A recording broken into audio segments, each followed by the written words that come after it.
Assalamualaikum warahmatullahi wabarakatuh. Bagaimana kabarnya teman-teman semua hari ini? Semoga teman-teman selalu diberikan kesabaran dan juga kesehatan oleh Allah SWT. Amin ya rabbal alamin. Berjumpa lagi bersama Ustazah Diva pada pembelajaran Bahasa Indonesia kelas 3. Sebelum kita mulai, alangkah baiknya kita berdoa terlebih dahulu ya. Sikap berdoa, tangannya diangkat, kepalanya ditundukkan. Membaca basmalah bersama-sama. Bismillahirrahmanirrahim. Dengan menyebut nama Allah yang Maha Pengasih lagi Maha Penyayang. Doa sebelum belajar. Rabbi zidni ilman warzuqni fahman. Ya Allah, tambahkanlah ilmu kepadaku dan berikanlah aku kefahaman. Amin. Selanjutnya, Ustazah Diva akan membahas tema pekan ini terlebih dahulu. Tema pekan ini adalah perkembangan teknologi. Subtema pekan ini adalah perkembangan teknologi produksi sandang.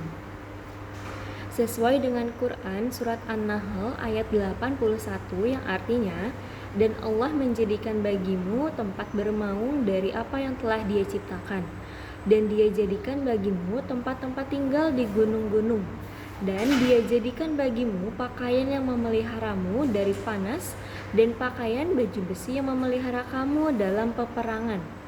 Demikianlah Allah menyempurnakan nikmat-Nya atasmu agar kamu berserah diri kepadanya. Selanjutnya Ustazah Diva memiliki lagu tema. Mari kita bersama-sama ya. Nada lagunya balonku. 1, 2, 3. Lakukan fungsi baju untuk menjaga tubuhmu agar tidak dilihat, juga tidak disentuh. Baju menjaga tubuhmu, hey, dari cuaca panas, dari udara dingin, nyaman sepanjang waktu.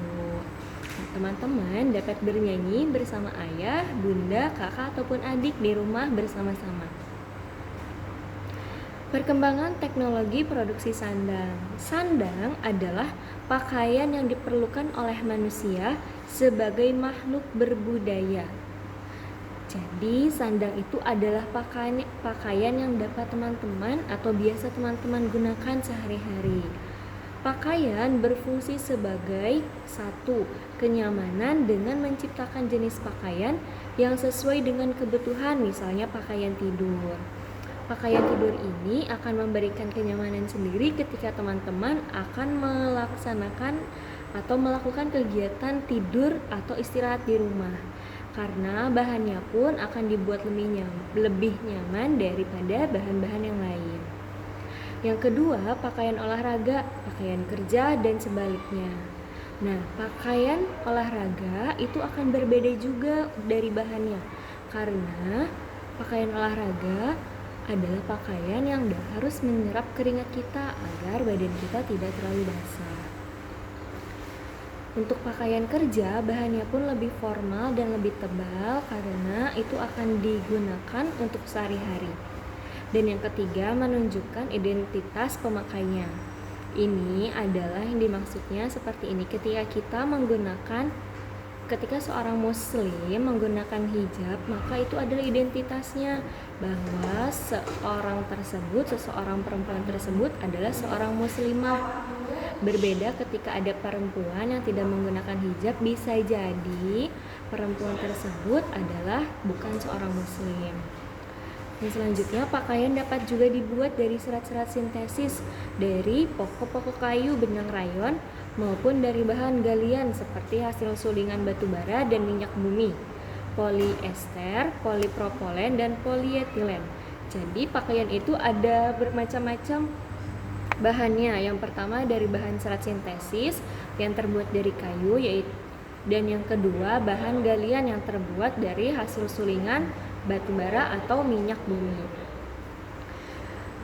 Dari kedua bahan tersebut ada dampak pengaruh positif dan juga negatifnya.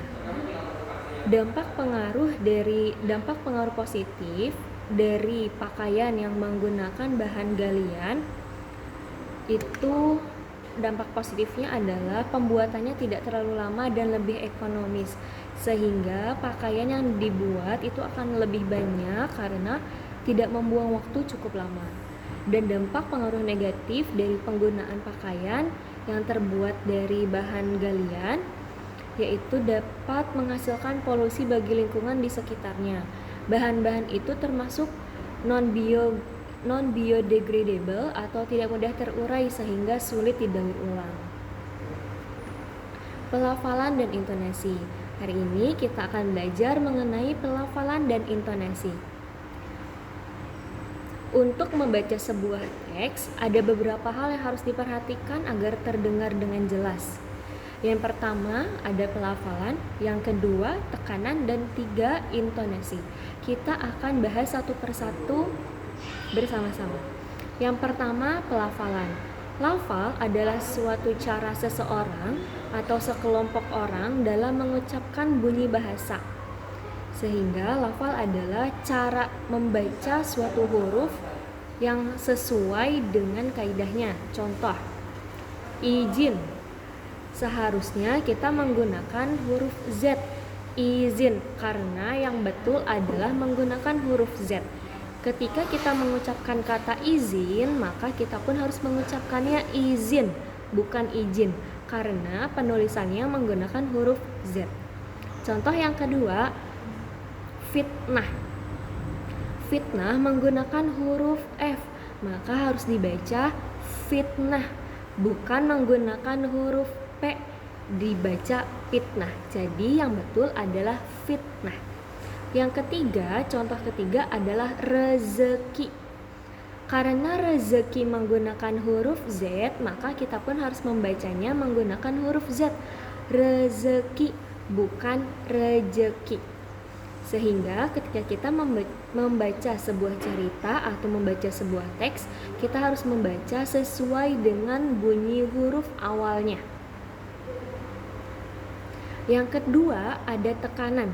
Tekanan atau nada adalah tinggi rendahnya pengucapan suatu kata. Dalam hal ini, nada berfungsi untuk memberi tekanan khusus pada kata-kata tertentu.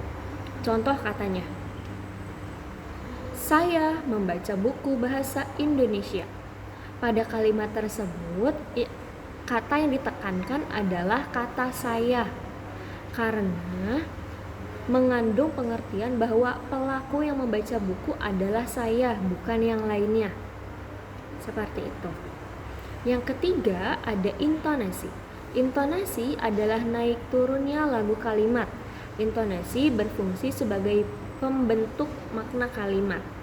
Seperti yang kita ketahui, kalimat itu ada beberapa jenisnya.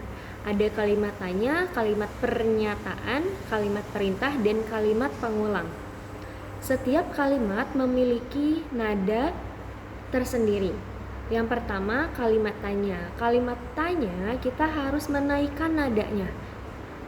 Apa maksudnya? Apa maksudnya? Nah, itu adalah naik, sehingga ketika kita bertanya, pastikan di ujung katanya itu naik tingginya. Apa maksudnya?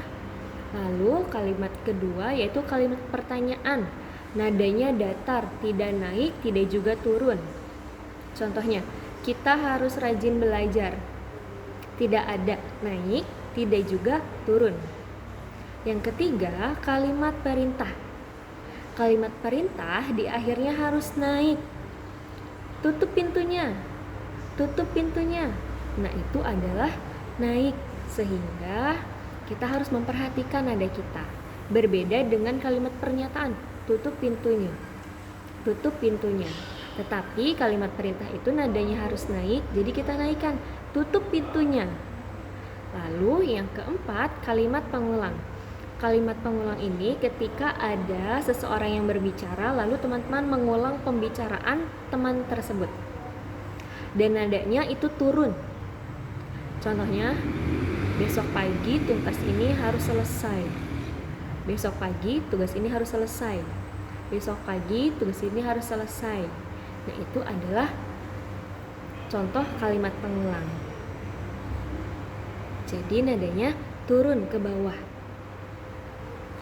Di sini sudah disediakan contoh teks, mari kita baca bersama-sama ya. Bahan dasar pakaian.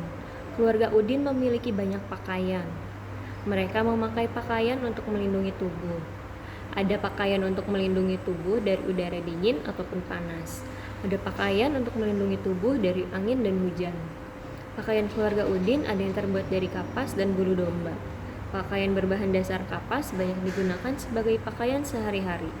Pakaian berbahan dasar kapas nyaman dipakai di siang hari. Pakaian berbahan dasar bulu domba dikenakan pada waktu tertentu. Pakaian berbahan dasar bulu domba menghangatkan badan pada saat hari dingin. Ibu Udin memiliki kain tenun yang terbuat dari serat sutra. Pakaian yang terbuat dari serat sutra termasuk pakaian istimewa. Pakaian yang terbuat dari serat sutra biasa digunakan saat acara khusus. Berbeda dengan Udin, pakaian orang-orang zaman dahulu terbuat dari kayu dan kulit hewan. Pakaian mereka sangat sederhana. Satu pakaian mereka gunakan untuk berbagai keadaan. Hampir semua bahan dasar pakaian terdapat di alam. Bahan dasar pakaian jumlahnya terbatas.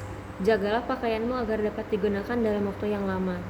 Tuhan menyukai orang-orang yang menjaga apa yang dimiliki. Nah, itu adalah contoh membaca sebuah teks. Sampai sini, apakah teman-teman memiliki pertanyaan? Jika teman-teman memiliki pertanyaan, silahkan ditanyakan melalui Google Meet pada jadwal di hari tertentu dengan Ustazah Diva. Proyeknya adalah Ustazah Diva sudah menyiapkan teks mengenai kain adat Indonesia. Silakan teman-teman baca teks tersebut, lalu teman-teman bacakan dengan nyaring dan dokumentasikan melalui video. Sehingga proyeknya teman-teman videokan ketika teman-teman sedang membaca teks tersebut. Dibaca ya, tidak perlu dihafal. Teman-teman boleh untuk berlatih dulu untuk membaca. Jika teman-teman sudah merasa siap, silahkan teman-teman didokumentasikan melalui video. Kesimpulan hari ini adalah ada 3 hal yang harus diperhatikan ketika membaca suatu teks, yaitu yang pertama pelafalan. Pelafalan mengucapkan bunyi huruf dengan jelas. Tekanan, nada tinggi rendahnya suatu kata. Intonasi, nada naik turunnya lagu kalimat. Ibroh, pendengar akan merasa lebih jelas ketika mendengarkan cerita yang sedang dibaca. Dan pembaca akan lebih mudah memahami isi cerita. Sampai sini, mohon maaf apabila ada kesalahan atau penyampaian materi. Mari kita tutup dengan membaca doa bersama-sama. Sikap berdoa, tangannya diangkat, kepalanya ditundukkan. Membaca hamdalah bersama-sama. Alhamdulillahi Rabbil Alamin. Segala puji bagi Allah, Tuhan semesta alam. Doa penutup majelis. Subhanaka Allahumma wa bihamdika asyhadu an la ilaha illa anta astaghfiruka wa atubu ilaik. Pastikan teman-teman tetap menjaga kesehatan dan menerapkan protokol kesehatan dimanapun teman-teman berada. Wassalamualaikum warahmatullahi wabarakatuh. Sampai jumpa di video berikutnya.